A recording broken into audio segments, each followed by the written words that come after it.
Welcome to our one-on-one with Jane Friedman. Jane has spent nearly 25 years working in the book publishing industry rather, with a focus on author education and trend reporting. She is the editor of The Hot Sheet, the essential publishing industry newsletter for authors, and was named Publishing Commentator of the Year by Digital Book World in 2023. Her latest book is The Business of Being a Writer, University of Chicago Press, which received a starred review from Library Journal, and the second edition will be available in the spring. In addition to serving on grant panels for the National Endowment for the Arts and the Creative Work Fund, she works with organizations such as the Writers Guild to bring transparency to the business of publishing. And welcome, Jane Friedman. If everyone was here, there would be this rousing applause. Yay, Jane. Thank you. So, yeah. So I am going to start off by saying to you guys, I did a huge, long, in-depth interview of Jane on the Pipeline Artist site called The Book of Jane, and where we go deep into her childhood. There might be a mention of underoos, and it's a very fun interview and very candid interview, and I'm going to link to that so you guys can listen to that, and read that rather. But I really want to get to your questions pretty quickly because this is a great opportunity for you to talk to Jane. But Jane, I just before we go into that, I just want to do a quick sort of recap of that AI craziness that happened to you, Sure. where someone tried to take over Jane's identity, name, persona, and publish AI books on Amazon, trying to profit off of her success and work. And she was all over every news network. And I even took a screenshot of one and sent it to her. I was like, what's happening? So just because I'm sure people are going to ask about AI.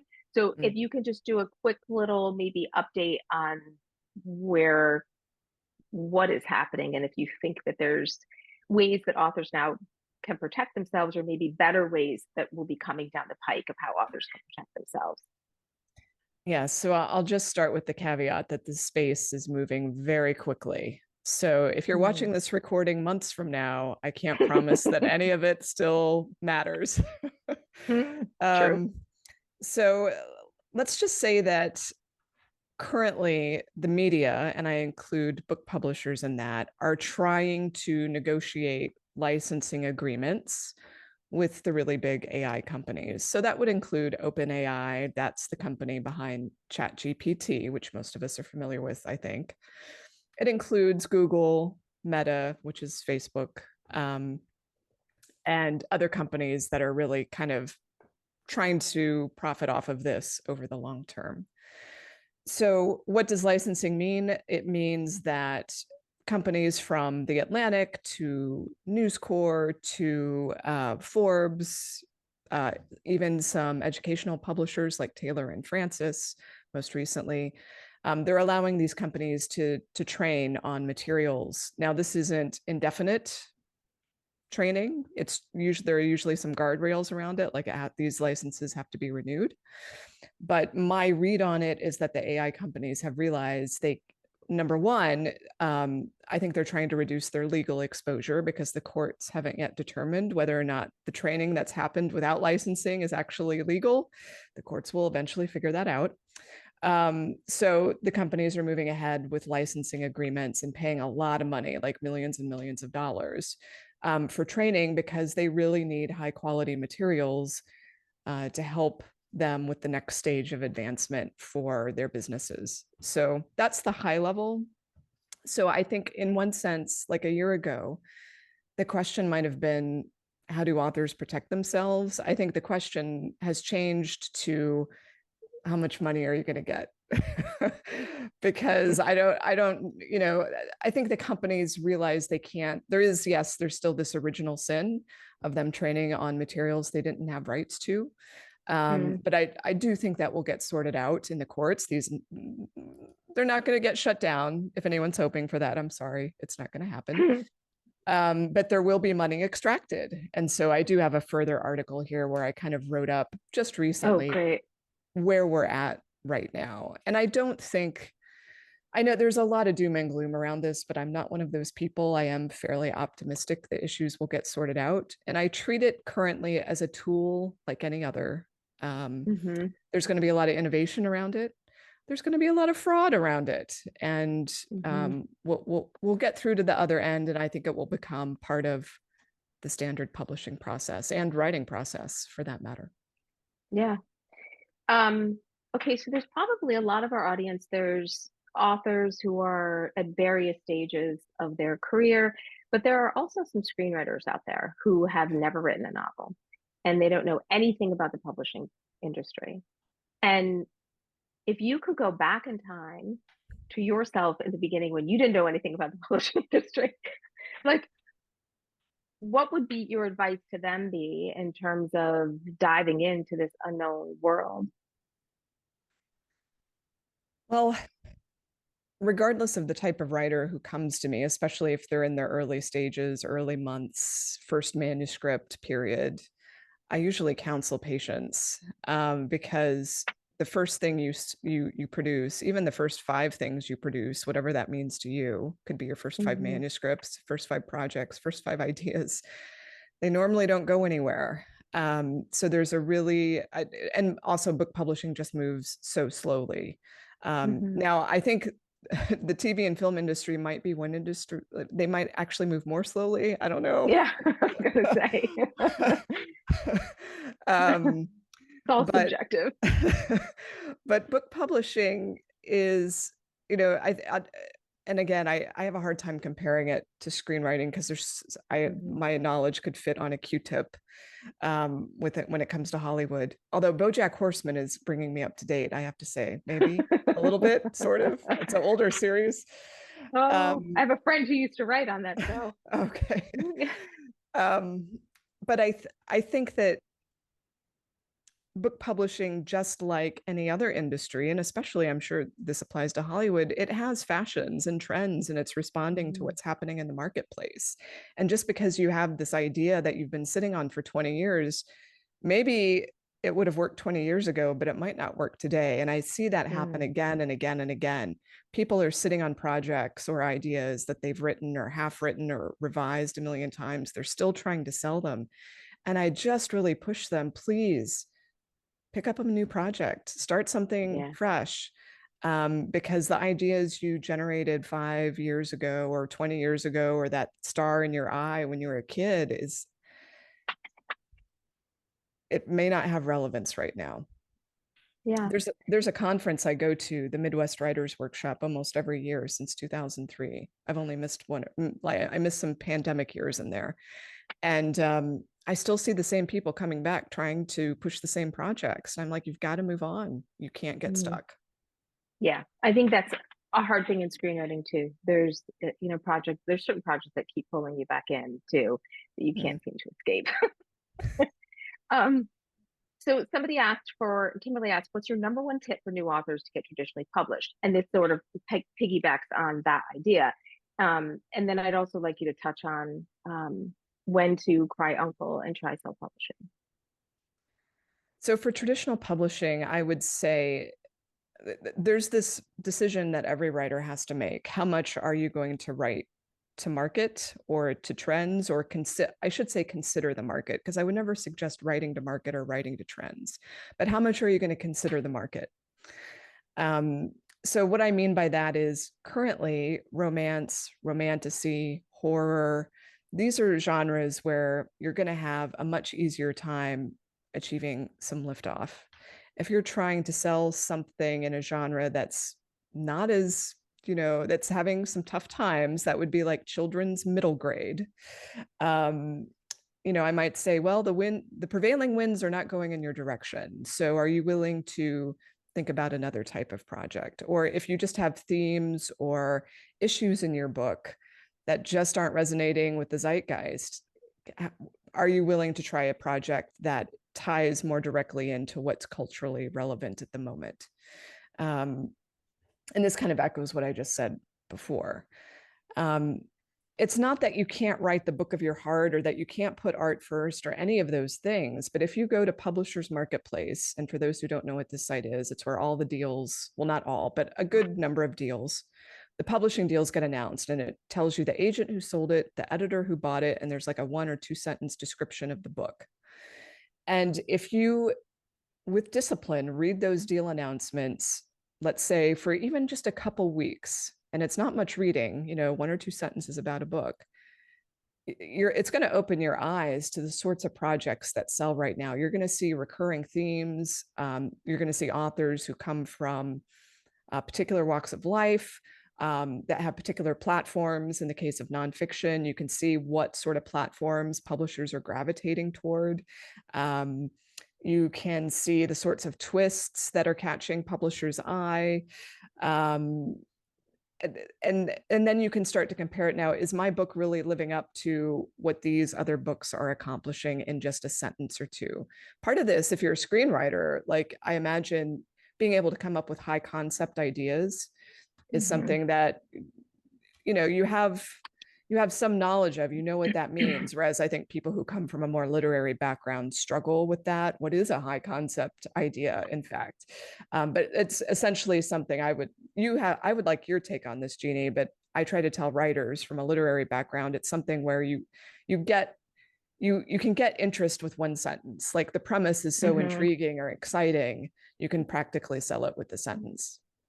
Yeah. Thinking like we have a logline workshop that we do every quarter. And the logline in the screenwriting world is the most important thing in your query. Like I would even argue it's almost like the only thing you need to put in the email. Right. Like they will look right at the logline and make a decision right then and there. So there's the art of having a high concept idea, but there's also the art of knowing how to articulate that. Yeah. And condensing down your whole idea into a 1 or 2 sentences is a very difficult thing. And it can sometimes feel harder than writing the whole entire screenplay, and when I see you are the query letter expert, one of, and query letters for publishing are very different than screenwriting. I mean, word count, genre, comps, all of that. I mean, maybe speak a little about comps. I think that's something that a lot of writers struggle with. What are my comps? And maybe part of why they're struggling is they're not reading enough, or how does the agent even know this book? Like, how's the agent supposed to know all these books? Right. Right. So this is a really great segue from what we just discussed, because if you do want to get traditionally published, aside from looking at those deals, immersing yourself in what's being currently published. And I'm not talking about bestsellers necessarily, although read those. You should see what's sitting on top of the bestseller list. You should read probably a Colleen Hoover book or a Rebecca Yarros book, and see which authors are at the top. But whatever it is you're shooting for, even if you haven't read every comp out there, and you can't, you need to be able to talk with an agent or a publisher about where your work fits in the spectrum of contemporary literature. This is why it's so dangerous to start talking in your query about a bestseller from the 1970s or the 1980s or the 1990s, because that was a different time, a different place, and people had different interests, or like it's a different zeitgeist. Now, I do see sometimes agents will, in my opinion, overly emphasize how recent the comps need to be. Like they'll get so specific. Oh, it can only be published within this like 18-month time frame, and it only can have between 1,000 and 10,000 Amazon reviews, and it has to be above a 4-star rating. And it's like this checklist you will never ever be able to fulfill.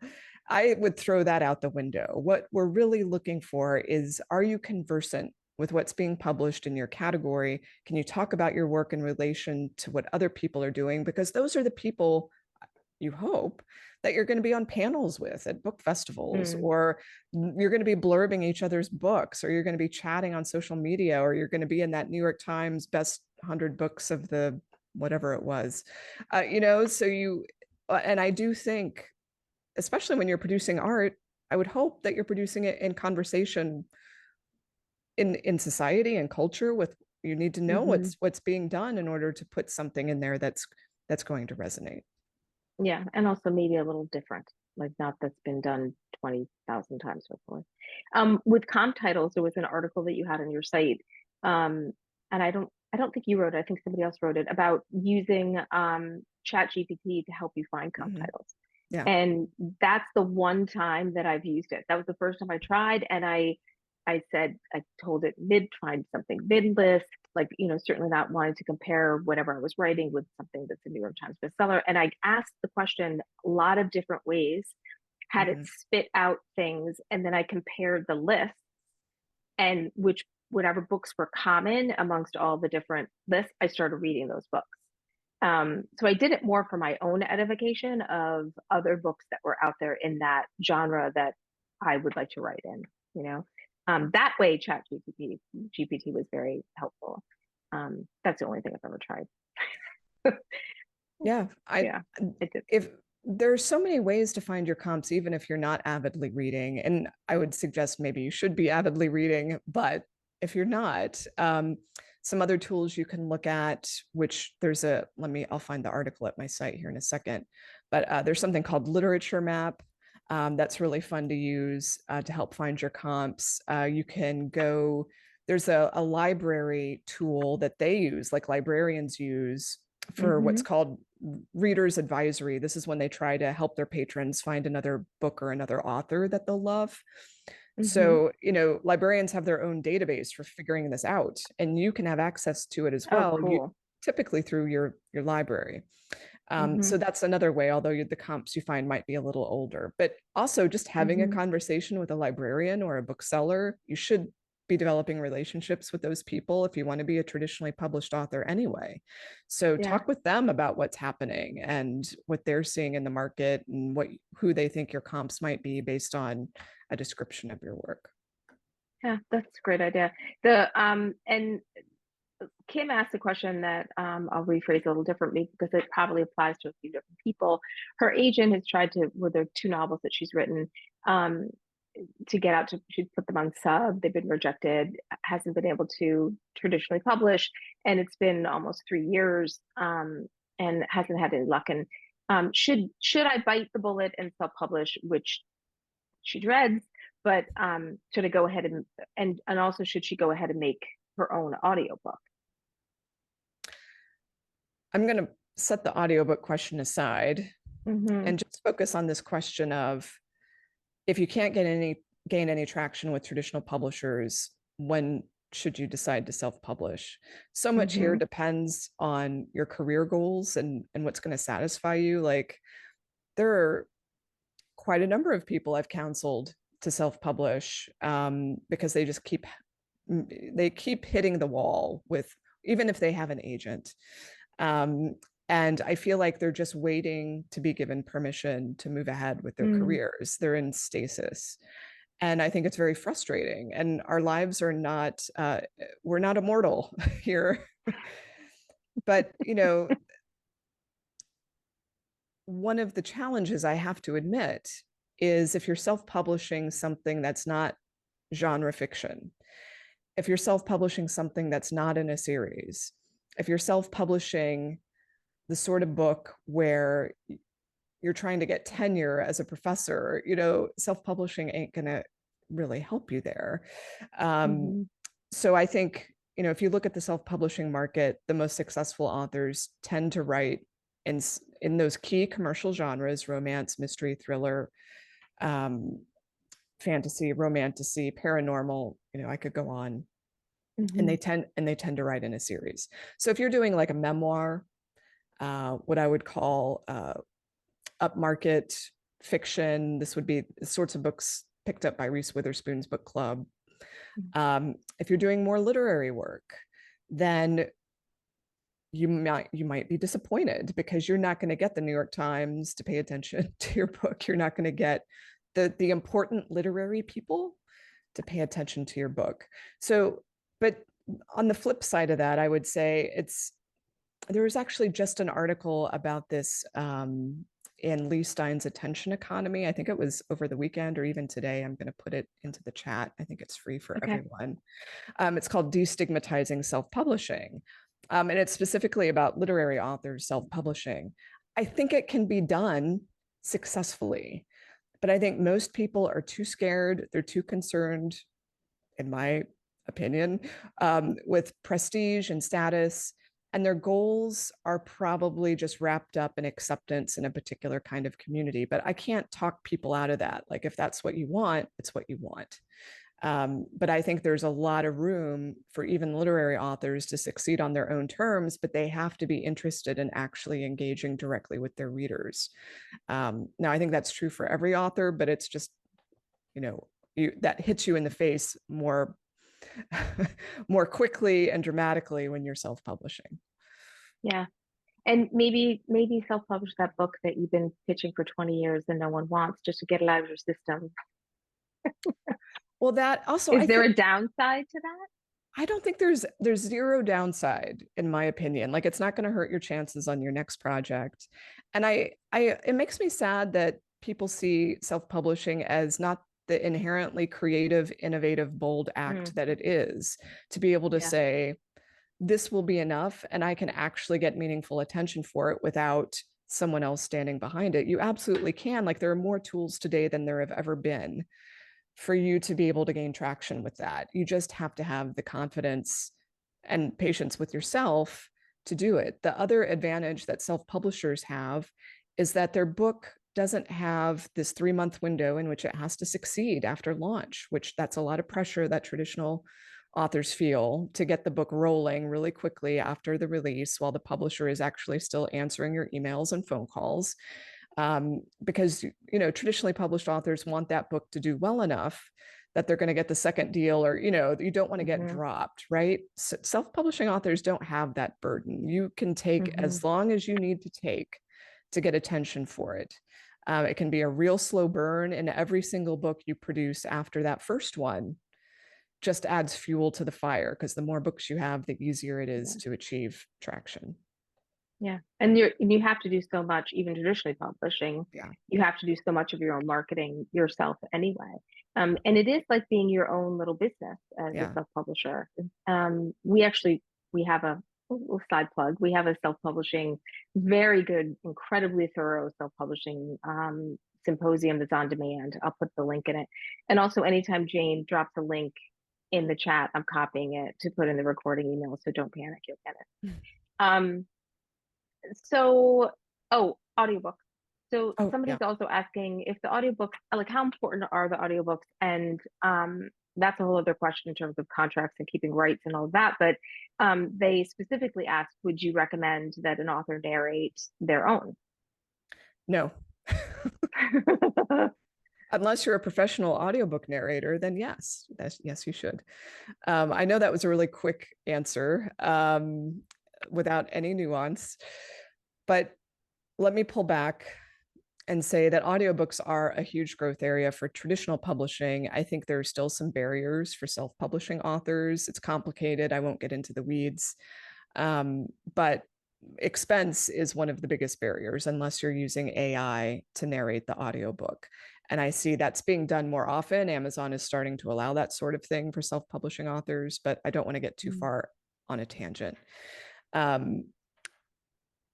So if you're traditionally publishing, the publisher is pretty much going to take those audiobook rights and probably release the audiobook alongside that hardcover or ebook or paperback. In some cases, especially with university presses, it might be that they will sell the rights to an audiobook publishing company. That's what happened to me, since I am indeed with a university press. And so that was sold to a company I'm not even going to remember. Oh, Tantor. It was sold to Tantor Audio. So if you're self-publishing and want to do the audiobook edition, what I see happening in the market is actually audiobook authors, if they can attract the attention of one of these independent audiobook firms, they typically will do a deal that way. Podium Audio would be probably the best example. That company started off by striking audiobook deals with self-publishing authors, and they've since branched out into print and ebook as well, because the authors want publisher support. Turns out publisher support can be nice, especially when you're selling. When you reach a certain level where you're selling lots and lots and lots, you tend to need more and more support. So in any event, I would not narrate your own audiobook unless you've had professional training. I don't, there's some exceptions perhaps for memoir, but even Britney Spears didn't narrate her own audiobook. Oh, that would have been interesting. And I've actually been listening to audiobooks a lot lately. It's like I've just discovered them. I'm very late to this party. But when you get a great narrator, like I just recently listened to The Eight, which was like a 25-hour Mhm. audiobook, but the narration was amazing. It can be incredible, but when you get a narrator who doesn't give a different cadence to the different characters, and then these two characters have the same cadence or having a conversation, you have no idea who's talking. Mhm. It can be Mhm. absolutely painful to listen to Yeah. a book that's not done well. One thing that we actually have an audiobook narrator who's going to be a podcast guest and coming up, and I'll let you all know when that happens. But I'm fascinated to talk to her. She's an actor. So a lot of times actors, they know how to do different accents, Yeah. different characters, all that stuff.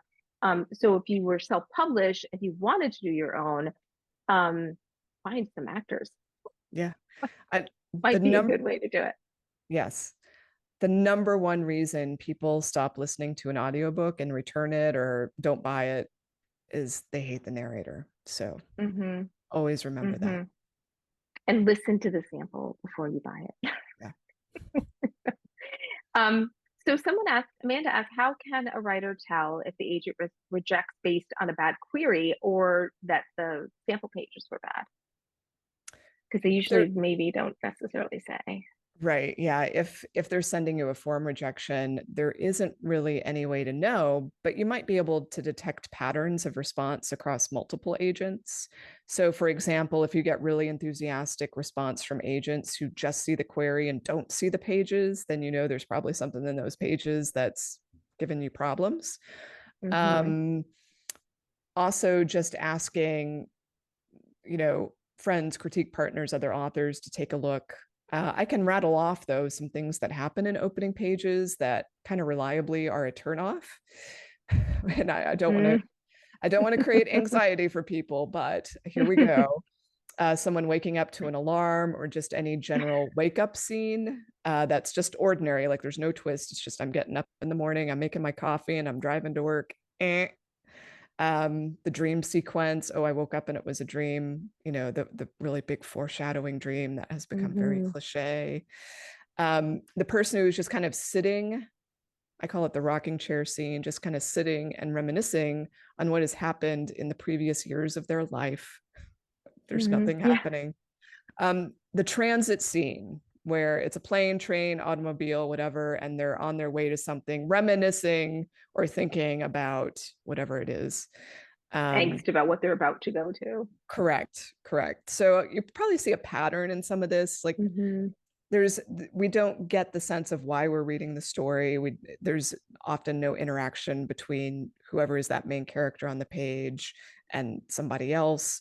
So ideally, your first pages are also going to tie into whatever it is you expressed in the query that kind of sets up the tension or the premise or whatever is drawing us to this project. Hopefully the first pages give us a sense of how well you're going to execute that. If you do not mention the character who appears in the first pages in the query, you might want to think about, are you hobbling yourself? Is there any way to adjust? If you have a prologue that you're sending, maybe you should lop off that prologue and send the first chapter. Mm-hmm. Yeah. Also, like I know when we read for contests at Book Pipeline, I read the whole 5,000 words because I found that most often what happens with authors, those first couple of chapters, they should just cut them out and Mm-hmm. start a little Yeah. bit later, just the stuff that you're Yeah. saying. So I make sure I keep reading, but an agent doesn't have the time to do that. And that's, for us, we're trying to discover some talent and help them get reps. Right. But Oh, yeah, so I do find that those first few are sometimes should be gone. so Yes, here Jen, you were saying. yeah, I'll just add a little note about AI. So writers often ask me if I think that the slush pile will become kind of AI reviewed in the future. And they Mm, ask this with fear, and I'm like, yeah. this actually could benefit you because the AI will be able to read the entire manuscript in a split Mm, second and potentially, I don't know, tell the agent or editor, hey, this book is actually really good. If you ever were able to get to page 46, start there. yeah, So that's fingers crossed. I hope that's in the that's future. a thought. That's a thought. So I want to just kind of step back a little bit when I had mentioned about how book publishers, traditional publishers, don't necessarily do that kind of marketing that they used to do. Like they used to send them on book tours and all that kind of stuff. So any tips on marketing and maybe some things that a writer could discuss with their publisher about a marketing plan, like, anything like that. Like, what can they proactively do to maybe help get a little more assistance from the publisher? Yeah, I actually have a really good post about this that I want to put into the Okay, chat, good. but I but I'm just going to but tell everybody go read every article on Jane's site. but yes, I will answer this question. But I love articles. Thank you. So probably the most important thing you can do if you have a traditional publishing deal is, and you may have an agent to help with this, which is good if you do, is to be proactive in asking your editor, who is the champion of your book inside the publishing house, proactively ask them every so often about how the marketing plan is taking shape, when they expect those marketing meetings to happen. And this happens earlier than most authors realize. So a lot of this will depend, of course, on how far ahead your book is signed from the release date. But if you're signed, let's say just 1 year ahead of your release date, they're probably going to start that process immediately of figuring out the marketing piece, and which will inform the sales piece, which will inform so many other things. If you're 2 years out, then there'll probably be a little bit of time. But I just want to say, if you're an author on a nonfiction book, you got signed because you have a pretty nice platform, meaning you have a good email newsletter list, you speak and you teach, you have social media activity going on all the time. There could be more opportunities for you in marketing that book that need to be considered earlier in the process, maybe even 2 years in advance. So again, have a conversation with your agent, ask them when's the right time to start these conversations with my editor. It's possible you may be invited to some sort of meeting in person or via Zoom to talk with the sales and marketing team. Not always, but it's nice if you are. And I would say, if you don't have something tangible that's been shown or shared, I would say with it, like at the 9 to 12 month mark is when you need to be a little more pushy and asking about what's going on. Um, and one good way to do that, to like get some real answers rather than the brush off, because publishers have this really bad tendency of like infantilizing authors or they're worried about sharing information that's not the information you want to hear, like, oh well, you're not an A-list book, we're not marketing it, go away. Like nobody wants to tell you that. So what you should do is put together your own marketing plan, even if you don't feel that confident about it. um, Start putting down some action points you can take, action steps you can take without the publisher's assistance. Look at what you could do if maybe you had a little bit of support from the publisher, like sending out advanced review copies to certain places or helping you with the logistics of a launch event in your hometown. Give that plan to your editor and say, this is what I'm thinking. I would love to know if you think this is realistic. I'm wondering if you can lend support in these areas. And then you're showing, look, I'm a proactive author. I'm going to be involved. Hmm. I'm looking to see, what are you going to do or not do? And you have to be really clear on if they're just going to do the cookie cutter marketing plan, which is in that post I just shared at the bottom. Hmm. The cookie cutter plan basically just says, we're going to send your book out for review to all the places they always send every book for review. It's going to be really generic about who they'll do outreach to, meaning they could use this plan for every book that they publish, because it has no specifics that would really speak to who they're going after, Hmm. readership wise, influencer wise, for your title. So the other thing I'll mention is at some point you're going to get an author's questionnaire. It's going to ask you about everything that's ever happened in your life going back to childhood. It will maybe feel invasive. You'll be like, how do I even come up with this information? But the more you fill that out comprehensively, the better, because the Mm, publisher will be able to see opportunities in what you have listed. And you're probably going to bring forth information that they wouldn't have even considered marketing. But they see you list mhm. this special connection you have, and they're like, oh, we need to jump on that. That could be a big sales opportunity. Yeah, like your story, the author's story.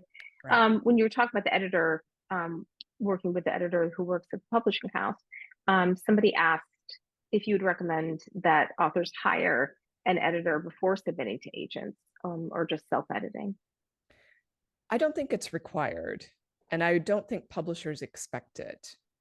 However, you do have to put forward your absolute best effort. And if you submit something that you think isn't ready, or if you think there's a problem with it, if you know there's a flaw or a weakness, but you haven't figured out how to resolve it, then yes, I would say consider hiring an editor if it's within your budget. Just understand that no editor, no matter how good, no matter how much you pay, cannot promise that you're going to get an agent or that you're going to sell your book. So you have to be willing to um, make that investment in yourself as a writer, in advancing your knowledge and becoming better and understanding how to work through the problems in your manuscript.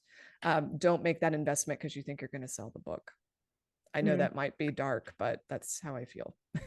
yeah, and yeah, that's understandable. And I've heard some people saying like maybe if you just want some help with those first pages, if they're asking for a partial submission, just but not the whole thing. Um, so quite a few people have upvoted this question. I write in a variety of genres as well as stories that cross genres.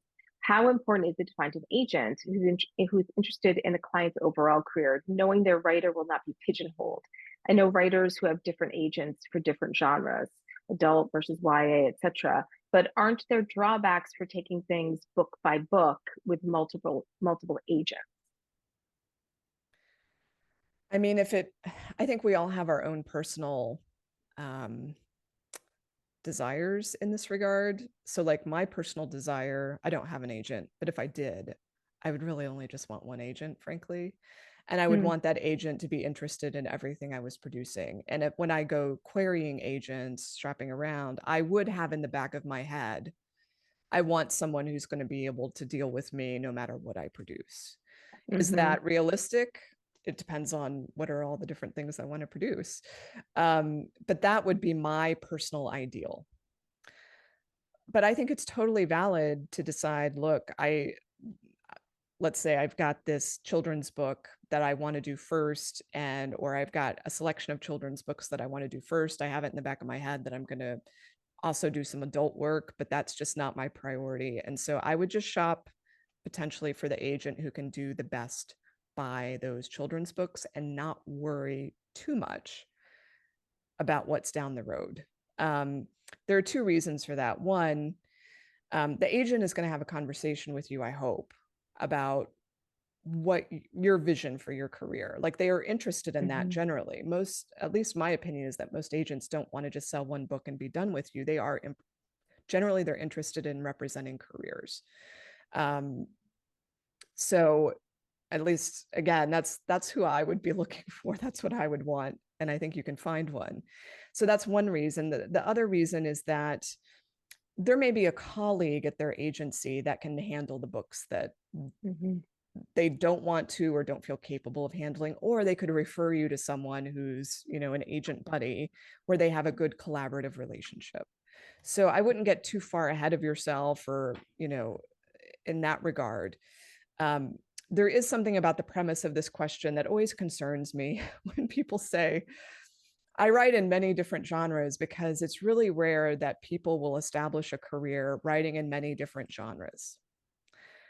They will establish their career writing something that they become really well known for. And then because their, desirability increases out of that success, they then will have all sorts of other opportunities they can pursue in other genres, categories, whatever. Just like, let's say, I'll use Roxane Gay as an example. She published some books with small presses. I think there was a novel. There might have been a nonfiction book before she became a best-selling author. And then she came out with a couple books that got on the New York Times list. I think Bad Feminist might have been one, maybe Hunger. And then suddenly she was writing for TV shows, and, but what if she had started out saying, I'm going to do all of these different things at once? Mhm. I just feel like it has the potential to slow your progress because you're not really focused on making headway in one area, mastering one area, becoming known for one Mhm. area, and then letting that success, let's call it fame or celebrity, if you're really successful, help you attract opportunities to you. So I'm not saying don't be the Renaissance man or woman that you want to be, but you'll make Mhm. your life so much easier if you say, this is what I'm doing and this is what I want to be known for. Like right now, this is what I want on my tombstone. This is the mark I want to make, and decide what other things are really sideshows, at least for the moment. I don't want you to be pigeonholed, but at least for the Mhm. moment, can you commit? Can you obsess about one thing before you obsess about everything? Yeah, but I think also too, by writing those books that you're passionate about, pick the genre you're most passionate about, and showing your agent, I can work really hard at this, and I'm really collaborative and easy to work with, and then kind Yes. of maybe ease your agent into, hey, I'd like to try this, and they might be Yeah. like, ah, you would be great at that.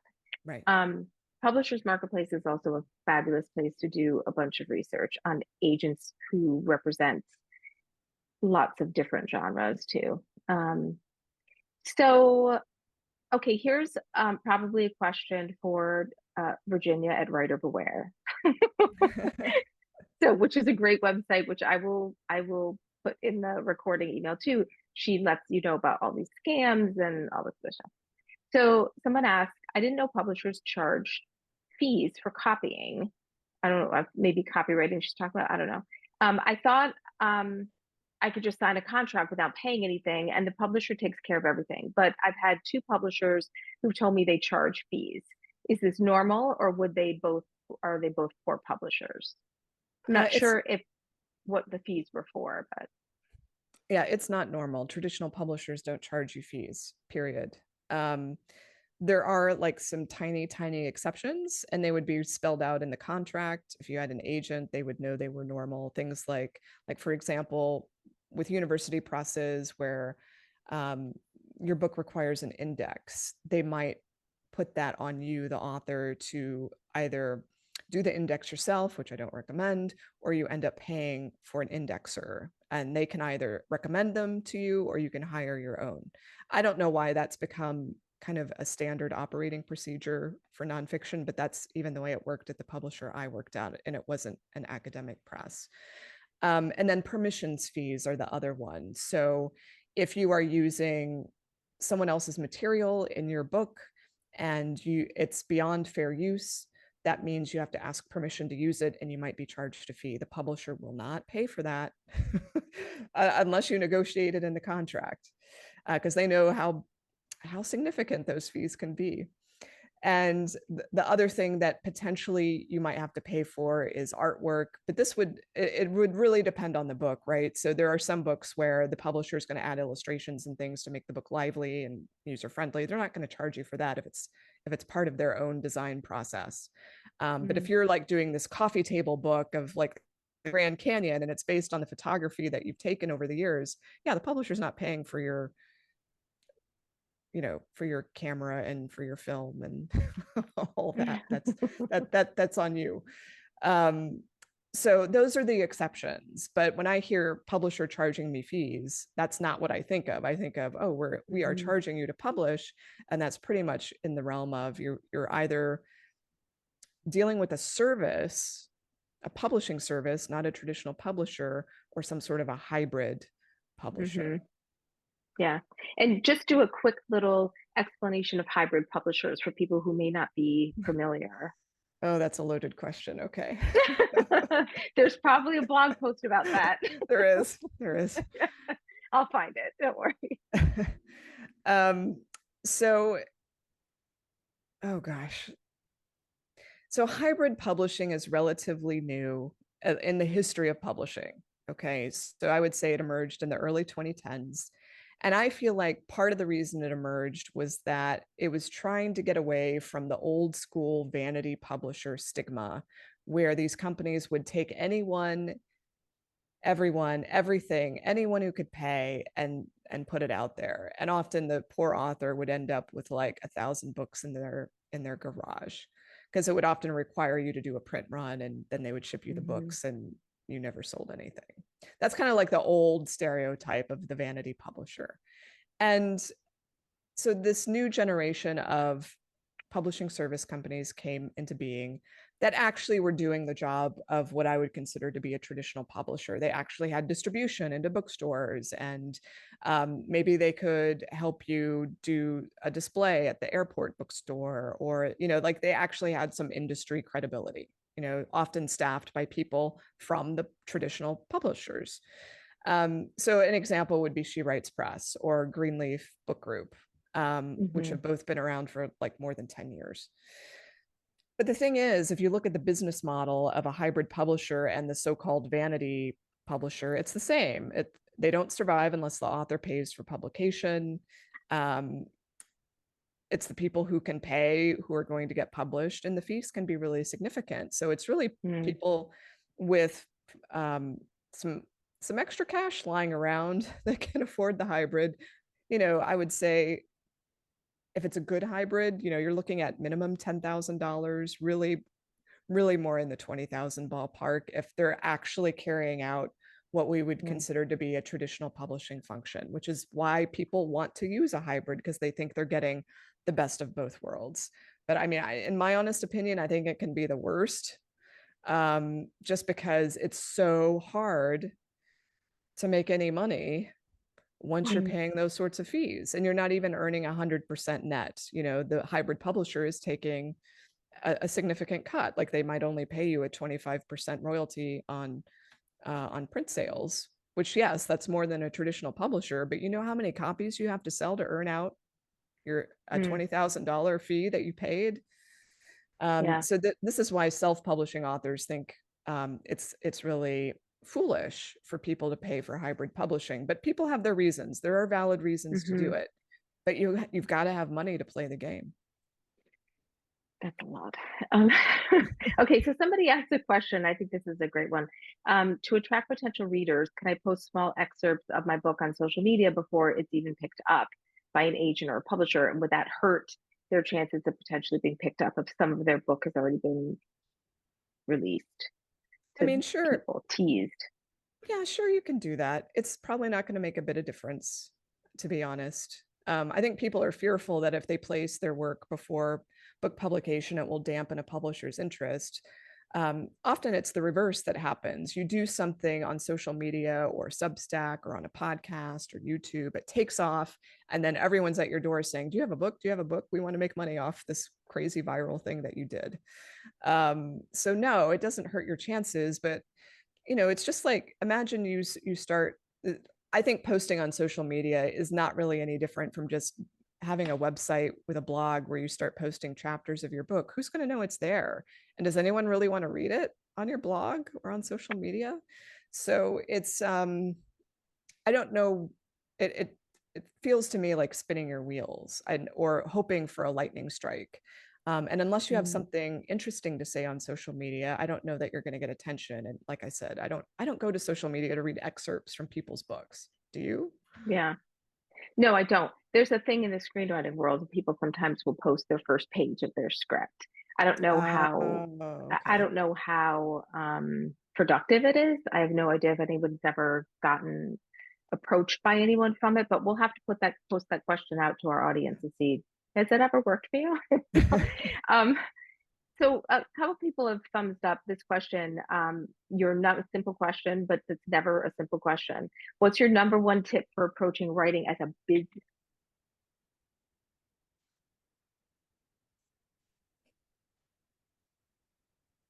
I should be able to answer this question really quickly, given that I just revised my book called The Business of Being a Writer. I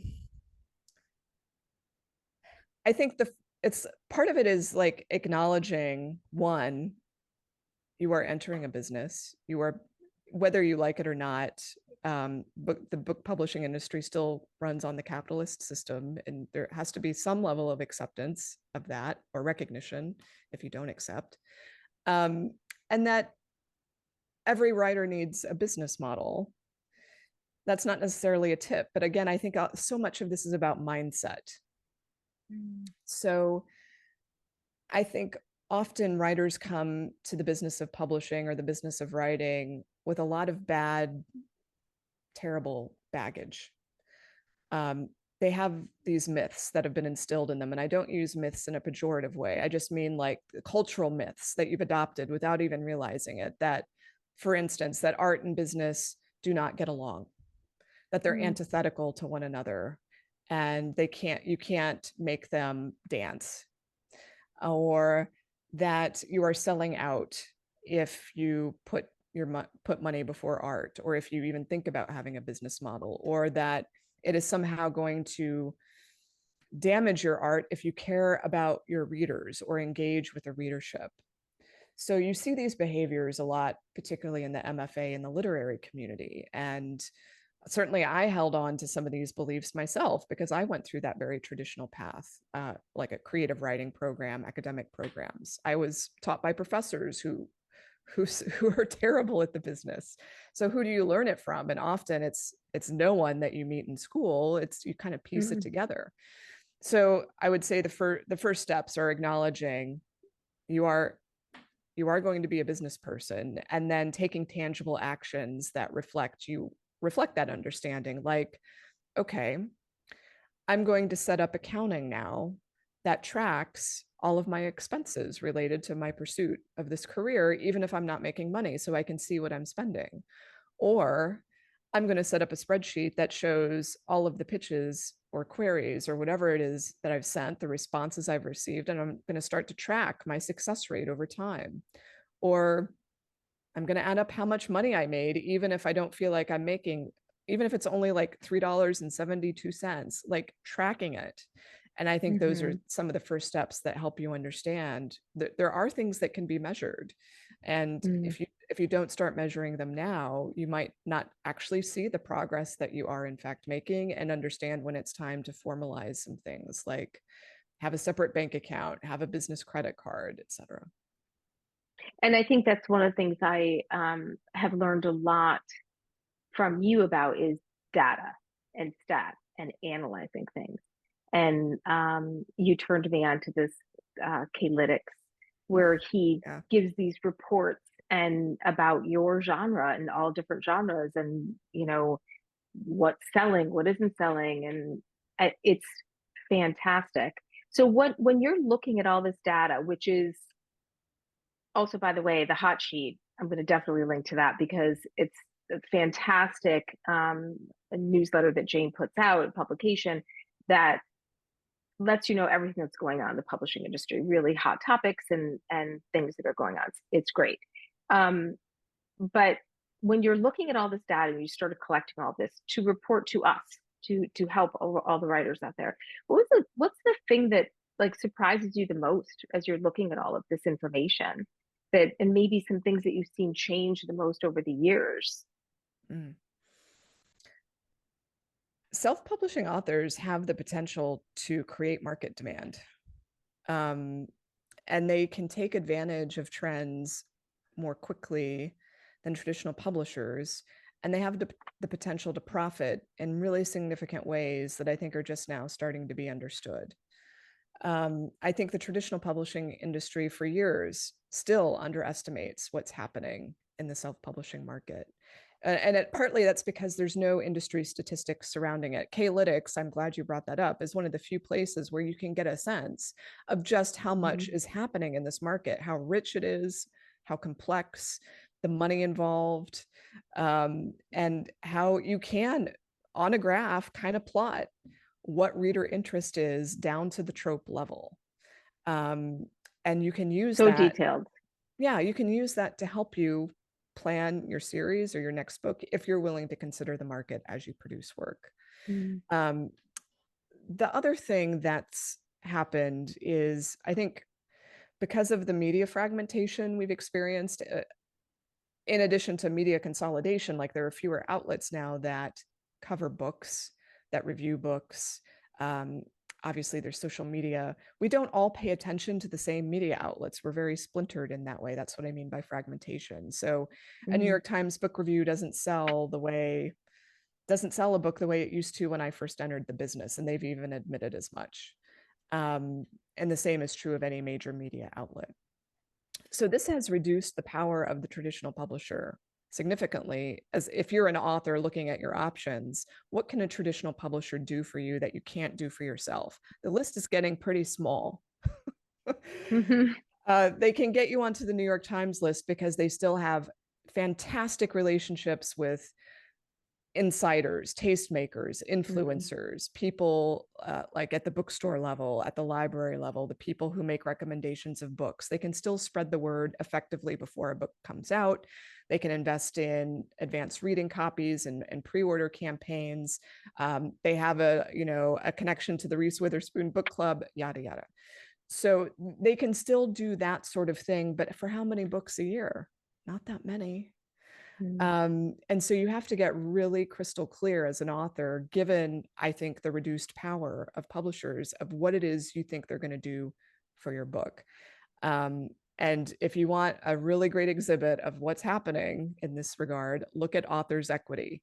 So this is a publishing Hmm. company that was just launched this year by the former CEO of Penguin Random House. Look at the name of the company, Authors Equity. Hmm. It's funded by authors. It's funded by Tim Ferriss, James Clear of Atomic Habits, Louise Penny. These are authors who have power to attract a readership. They don't need a publisher anymore. And now they're like, okay, we're going to form a company that publishes us the way we want, and we're going to take the lion's share of the profits. Source Books is another publishing company. It's partly owned by Penguin Random House, FYI, that is starting to do more equitable arrangements with authors, both traditionally published authors and self-published authors. If you look at some of the best-selling authors right now, like Anna Huang, Frida McFadden, they have deals where they've hung on to their digital rights, ebook rights, audiobook rights in some cases, and then they're using source books to help them break out in ways that are very hard for self-publishing authors, like at a mass market retail level. So source books is able to get the print edition into your Targets and your Walmarts, and they're able to help facilitate global distribution and translation deals. So I think we're starting to see how authors, if they are business oriented, if they do see this as, I am making strategic decisions that benefit me, and I am not looking for publishers' approval. I'm not looking for the publisher to validate me. I'm looking for the publisher to partner with me to increase my reach, if that's my goal, to get on the New York Times bestseller list, if that's my goal. And Hmm. I did, in the hot sheet, I did a really, I think, a really great piece talking with the Sourcebooks team about the mind shift they went through and thinking about how they work with authors and recognizing that in so many cases, especially if the author already has a level of success, the author knows more than the publisher on what their readers want, how their readers Hmm. behave, and what's next for the career. So I think authors underestimate themselves constantly in Hmm. relation to publisher knowledge. Yeah. The I saw that press release that came out when Authors Equity first came out. I've got to find that hot sheet, the old hot sheet that you wrote that in. Um, so I want to also talk about something that when you talk about, authors underestimating themselves and, building their platform is something that you've spoken about a lot, and even building email lists and all of that, and also Substack. So Lucy posed a question early on. I've been using MailChimp for years, but I don't send it out very often. So it's pretty expensive. But I like being able to design the page, make it, make her newsletter look the way she wants it to look. For me, Substack looks deadly, not inviting. I have just shortened notes and things, not long blogs. Is there any other choice that's less expensive and offers lots, including that design capability that you're familiar with? I would look at MailerLite. So that's very comparable to MailChimp, but it's cheaper. And I haven't used it myself, so I can't like 100% say it's going to work for whatever design ideas you have or whatever it is you're doing in MailChimp. But my impression from the way it's used is that you could do comparable designs there. I agree that Substack, it does some things wonderfully, like marketing and promoting your work. it's hard to beat that functionality, but everyone's Substack does look identical. Yeah. um, so just a reminder to some of the people, if you can pop your questions in the Q&A box, that would be really helpful into the chat box. So, oh, somebody asked about writing coaches. They seem to be, I seem to see more and more of them popping up. And if it's probably a subjective question about whether they're helpful or not, if it helps people get away from that overthinking or over editing. Yeah, I think one of the reasons you're seeing more coaches is that there are a couple of really popular programs right now that train people to be writing coaches. And this is part of a larger trend, not just in writing and publishing. I think there was like a New York Times piece warning people about coaching programs. That is not how I feel about writing and publishing coaches, by the way, but it is part of like, this is the zeitgeist, right? You have a coach now. Author Accelerator is the program I'm most familiar with, and I often have those folks who are guests at my blog, writing craft and technique pieces, which are fantastic. Like I can say they're getting trained really well because they know their stuff. But whether or not you need a coach is so subjective. Please do not feel left out or feel like you need to have one. Now, Author Accelerator, I can only speak for their program, but the way they think about coaching is more than how I think about coaching. They think about coaching as something that also involves editing on the page. But when I talk about coaching more broadly, not as part of their program, I think of a coach as someone who's addressing internal issues, psychological issues, things that aren't necessarily related to what's happening in the manuscript, but things that you need to talk through, or you need accountability, or you're blocked and really you need someone to bounce something off of. You need someone to be able to call you on your shit, that sort of thing. I think you hire an editor when you need someone to work with you without much sentimentality and probably without a whole lot of care for your psychological safety, work on the manuscript to get it into shape. Now, that said, there are so many jokes, aren't there, about editors as well as agents becoming writers' therapists, and there's a reason for that, because writing is such intensely personal work. So I do think some editors end up having to try and handhold their clients, but it just depends. Maybe an editor could go get you a writing therapist. Talk to them about your therapy problems. Talk to me about your editing. Okay, so I know you've spoken a lot about memoir writing. So Kay asked what advice do you have for memoir writers to get published?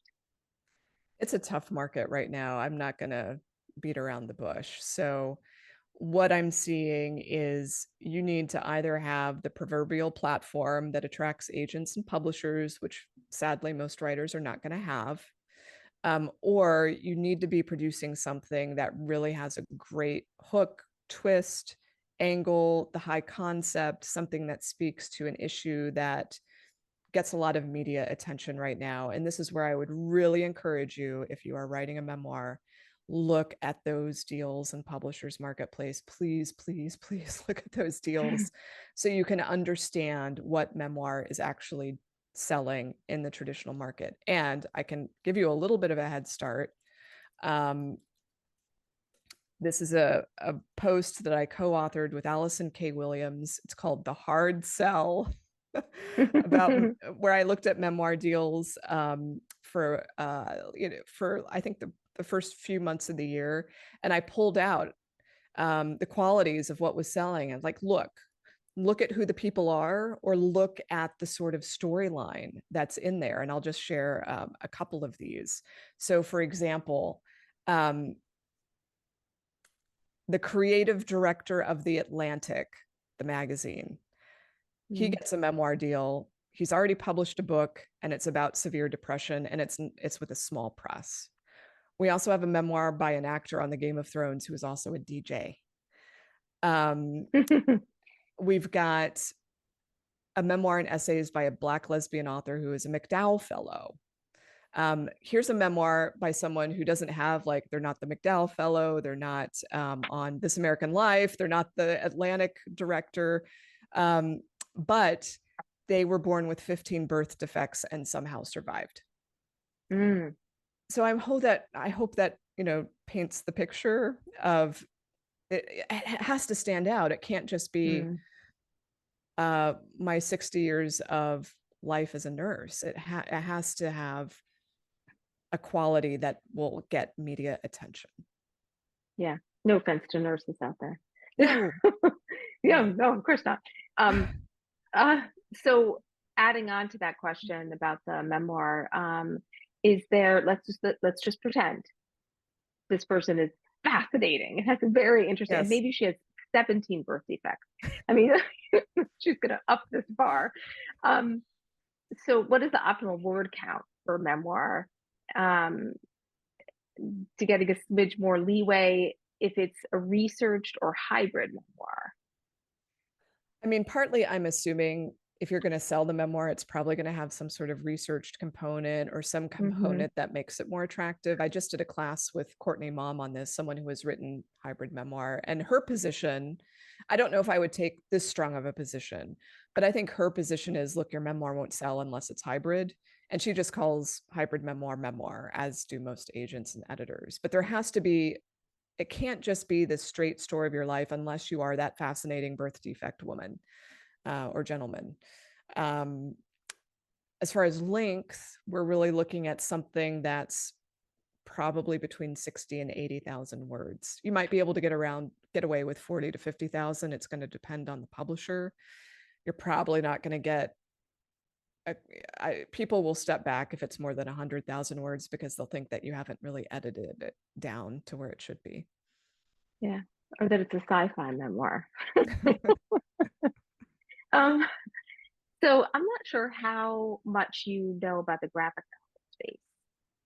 Did you say graphic Um, novel? graphic novel. A, The someone a was tiny bit. okay. So somebody's asking about finding a decent artist to collaborate with on the project. Uh, If you have any idea about advice on publishing a graphic novel as an unknown writer. I don't, but I do have an article that a graphic novelist did that talks about getting an agent for a graphic novel that might have at least a few tips for you. So let me put that into the chat. Um, I mean, the positive thing I would like to say is that the big publishers have started getting more into the adult graphic novel and comic space. It has been an area of growth for years now. So just as a word of encouragement, whatever trouble it might take to find a collaborator, maybe it is indeed worth the trouble, especially if you're looking at the comps, right? You have to understand Mhm. what's currently selling in that space. And we actually had, and I will drop a link. We actually had a free graphic novel panel last week Oh, on great. Symposium. So there's a link there um, with somebody who has a graphic novel with DC. So check that out. Yeah, it's a very interesting space and can be extremely expensive to create graphic novels for uh, the writer to hire an artist and all of that. But watch that, and they go to deep dive into that. Um, okay, so I want to ask a question about nonfiction.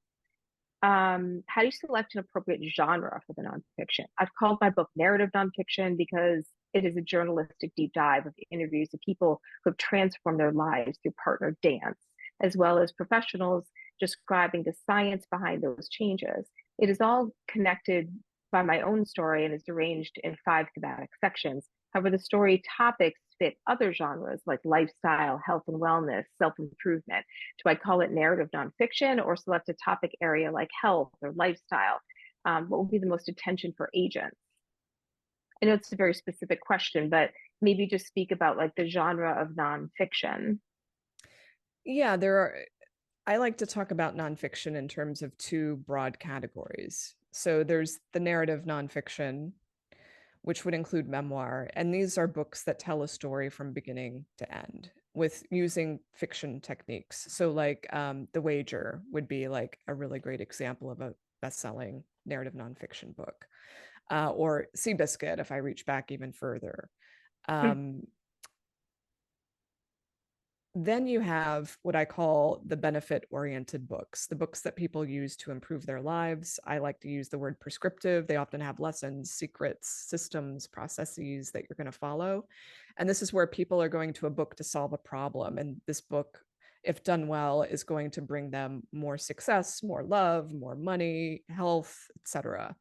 Um, Now, to sit on the self-help shelf or the health and fitness or sex, relationships, or cooking, you actually have to offer prescriptive advice. You like, there has to be something in there that's going to help people do it. They're not reading it for the great story. They're reading it to take something benefit oriented away. With narrative nonfiction, you typically don't spell things out. Even if there are lessons or morals or whatever, you typically aren't telling people what to do next with the information. And it's usually just, it's more about, you would read a narrative nonfiction book for the same reason that you might read a novel. You just love a great story, or the topic is fascinating, the people are fascinating. So it's always a struggle when authors are trying to meld these two things together. I think you'll have a hard time figuring out the book structure, because I think it's hard to write a book, a narrative nonfiction book, while you're trying to cram in the benefit oriented stuff, and vice versa. Mm. You have to think about, what's the spine here? What are you building on? There are books that do both, but you are setting up a challenge for yourself. Again, the best thing I could recommend is look at comps and see, for usually there's not a narrative nonfiction shelf in the store, so that's going to benefit you. Usually these books get shelved based on the primary topic or audience or readership they're addressing. So, there's a history shelf. There's the current events shelf, the politics shelf. So you will have to figure out where does the book naturally fit. It's Mm. unfortunately, I can't tell you without seeing like the manuscript and a whole lot of other materials. Yeah. Um, so I want to talk a little bit about feedback from agents and responses from agents from your query. Um, Somebody asked, what if you got feedback from an agent and then life pulled you in another direction? What's the best way to follow up? Like after an extended period of time that might have gone by, is there ever a sort of expiration date on when you Mm. can say, Did, remember did me? did this person mention how much time had elapsed? No, did not. Okay, I'm not that sure how much time, but that's okay. life pulled in another Yeah. direction, or when is like Well, like too long? if it's been like a year or two, maybe three, I would say go ahead and follow up. And you can say, life pulled me in another direction. You don't have to be more specific than that. But now I've come Hmm. back to the project and I would like to continue if you're still interested. I think that's totally acceptable. But once you're like getting past the 5-year mark, we run into the problem of whatever appealed to that agent at that time is probably past. You can try, like nothing bad's going to happen if you try. I just wouldn't necessarily Hmm. expect them to respond. Or they may say thanks, but no thanks. Yeah. Nobody ever died hearing no. Um, is it better to write, like for your debut novel, is it better to write a standalone book or something that's part of a series? Oh, there's no right answer. You should do what fits the work, but obviously there are certain genres that benefit from being in a series. Usually the more commercial genre, fiction-oriented other areas, romantasy, for example. But it's really, that's up to the author. Mm. This is a question probably a lot of people have, because it seems like when you say romantasy, like every time you turn around, there's a new genre coming out, like, new names, figure out what is this.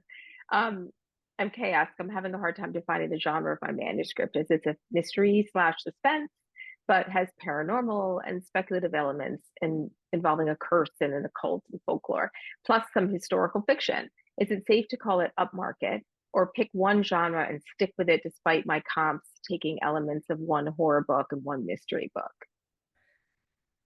I mean, if it's truly a situation where you can't do justice to what the book is by choosing one or two of those descriptors, then I would rely on your comps to tell to convey what the book really is. So you can say um, it has the tone of this such and such book by so and so, and it has um, the sort of thrilling plot of blah blah blah. And so you can, at least when you mention the comp, make sure you indicate why you're using that comp, what element you're comparing. Okay. There's some very specific questions. I'm trying to find ones that will appeal to multiple people. Um, Here's one. Um, I'm laughing because we're book pipeline. Are there novel contests that unpublished authors can enter, and would it make a difference to agents and publishing houses? Besides book pipeline, of course, because there's a Okay. lot of contests out there, so it's hard for Yeah. people to tell. Like, what are some of the red flags maybe that people should be aware of when entering contests, and any kind of thoughts you have about that?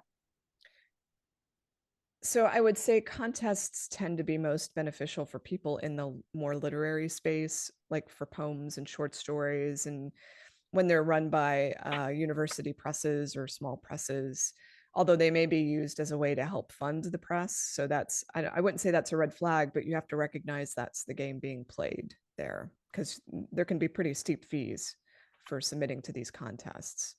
Mm-hmm. I think they become less beneficial when they're run by um, basically as a profit center. And you can tell by whoever's running the contest, usually if this is a for-profit business that's running it, or Mm-hmm. is it a publisher, or is it a university, is it a small press? So think about who's pocketing the money, and if it's really used to facilitate the contest or to profit the people running it. Like I say this as someone who worked for Writer's Digest, and we had Mm-hmm. a contests or competitions department responsible for running competitions across multiple types of magazines and brands. And Writer's Digest made, at its peak while I was there, like more than $1 million a year in competition fees. And that was like 80% profit. Um, and I'm not saying that they were ripping off writers, but people run contests to make money, and you have to recognize that. So it's really a small selection of contests that actually can do you any good, whether that's pipeline, whether it's the more literary places that I mentioned, like AWP would be a classic example of a really Mm-hmm. great competition to enter. That said, I don't think it's wrong to enter them, but if you have to really watch the money that you're putting in, because usually the reward is limited. Mm. And also too, I'm going to drop the link right here because we're going to have another free panel where we're going to talk about book contests and as the people who read for them, like advice that we have, and to hopefully manage expectations and also be very transparent about the kinds of stuff that help you stand out. So that's coming up later this month. So let's see, where else? Um, oh, oh no, I think we already got that one. Oh, that was a good one. Um, oh, any advice, since you've done some work with university presses, any advice on how to get into textbook or curriculum publishing? Um, they have education publishing background. Yeah, educational publishing is almost like a different industry. It's not comparable to proposing, in my mind, books at a commercial publisher or pitching an agent, because they just have very specific requirements. And it usually involves companies that I have no insight into. So, like, I'm thinking here of like Pearson or McGraw-Hill or Taylor and Francis and other places. And they also just run by sort of different standards. Like in some cases, these publishers take copyright, and professors might do them for reasons that are pretty have zero to do with business. It's about tenure, or it's about um, being a thought leader, or any other number of status and prestige related rewards. So all that to say, I don't have any good thing. I don't have any useful advice to offer for people pursuing educational publishers. Good luck. I want to, we're going to start wrapping up, but I want to ask you about agents and, maybe some things that because you've got many agents in your network, some things that maybe they would like authors to know about working with them, how to be a great client, how to know like when maybe it's time to divorce your agent. Oh, so I think I think what authors sometimes don't know about agents is that they are all so different from one another, and there is no such thing as normal with an agent. And so that makes it really hard to advise on what you should do. It's like trying to advise someone on a marriage when you can only see in through a window, or like the peephole. Like you don't get to go inside the house and look in all the drawers and the closets where people are hiding the bad stuff, you know? So it's really hard to tell people, yes, it's time. Mm, I think the best way to approach the agent relationship is to be really honest with yourself at the outset about how much an agent can do for you. And often it's not much beyond sell the book to the right place. Um, and they're invaluable for that. And they should also obviously negotiate the best contract. And they're typically going to get paid. All the money that they're going to see is typically going to come from that advance. About 70 to 80% of books don't earn out their advance. So they're trying to get as much money up front as they can. mm, And then once the book is out and published and they've gone through that process with you, they don't have that much of a role until you have something else to sell. Or they could be facilitating rights deals for your other books, of course. So all of that to preface, hopefully before you sign with an agent, you figure out what their communication style is and what they and like, do they want to text? Do they want to call? Do they want to email? mm, Figure out what it is. Are you going to be able to communicate effectively if you're already having problems, if you're already feeling like you're not getting sufficient attention and you haven't even signed with them, like if you're already waiting weeks or months to hear back from them, and you don't know what the status is and you're afraid to follow up, like that's not setting you up for a good agent author relationship. So a lot of the problems that I see occur are seeded very early in the process because the author is too scared to ask a question and mess up the relationship, which is not going to happen. So you need to figure out upfront, you need to ask all your questions up front, not be afraid of the agent and not be afraid of stepping away when you realize that that partnership is no longer serving your needs and it could be for a million different reasons. It could be that the agent is just never communicating with you at this point because they're not interested in your projects anymore, which sadly happens. There's mm. so many metaphors or analogies here with marriage. So many. But the relationship can cool and it's Mm. no one's fault. You've grown apart and it's just time to Irreconcilable differences. and it's just time to go. What makes me sad is when authors stick with agents for far longer than they should because they Mm, fear they will never be able to get another one, or it's better to hang on to the one that you have. But like to me it feels like staying in an abusive relationship. It's not that the agent is trying to be abusive, at least I don't think so. It's just that mm-hmm. they've got too much on their plate. They don't care anymore. Agents don't typically fire their clients. And they're, you know what? Sometimes they're not good business people. Yeah. Yeah. And Period. I also feel like we talk about this all the time that it's better to not have an agent than to be with the wrong agent. Like just, Yeah. in screenwriting, it's the same way. People just want that manager and they think, oh, I'm repped now. Everything is going to be great, but you still have to do so much work, incredible amount of work, probably more work than you did before you were repped. And also too, if you're with the wrong one, you can't you're not available for the right one when they Yeah. come around, like, so don't be afraid, if you're not feeling, trust your spidey senses. Um, and I want to ask you this one last question, which is probably a depressing question to end on, but but I'm hoping you can spin it into something positive and Okay. uplifting. Okay, here's your test, Jane, to see how wonderful you really are. Because we had this conversation recently, and we were going to have a symposium about this topic. So I want to present it to you here. How do you counsel people who wonder what the point is when considering how bad the odds are and the dubious results in getting published? Do you ever advise people to walk away if the reality just isn't what they were prepared for, or is it usually worth it? Therapist hat, Jane. Is it too late in the day for this question? I do have an It's a lot. answer. I do have an Okay. answer. Okay. So if you're in it just to be anointed, no, it is not worth it. The the the happiness you feel from that moment of acceptance or validation from whomever it is that you're waiting for, that does not last long enough to make it worth it. No. However, if you are someone who takes great satisfaction in writing, in that creative activity, if you could not really stop, if you even tried, if someone actively has discouraged you and you couldn't stop, if, this often happens when you're in school with really mean professors or teachers. They'll say, you'll never be a writer. You're not talented enough.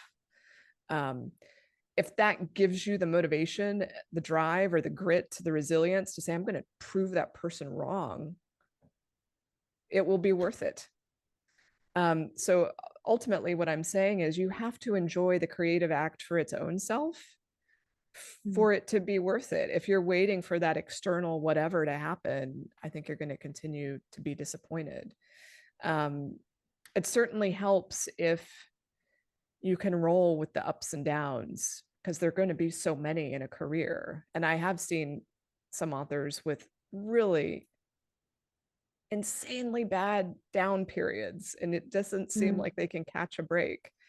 But I think it helps if, one, you can try and put a new frame on what's happening, which is really hard. But the book I would recommend for that is called The Art of Possibility. I actually mentioned this in my book. The Art of Possibility by Benjamin and Rosamund Zander is really good for thinking about, how can I change the framing of this so that I'm not depressed, and asking if it's worth it.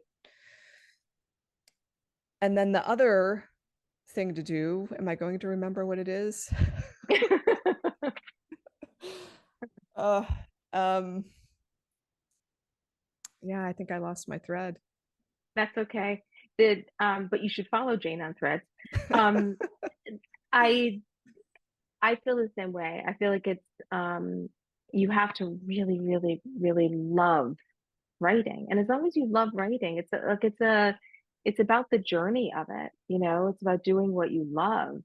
And people are going to find different levels of success in that. But if you've spent that time in your day, whatever time it is you grace yourself with to put towards this passion, and you really enjoyed it, and that adrenaline rush you get when you write something, and I mean, that's why you're doing it. It's not, it's very hard to make a living as a writer.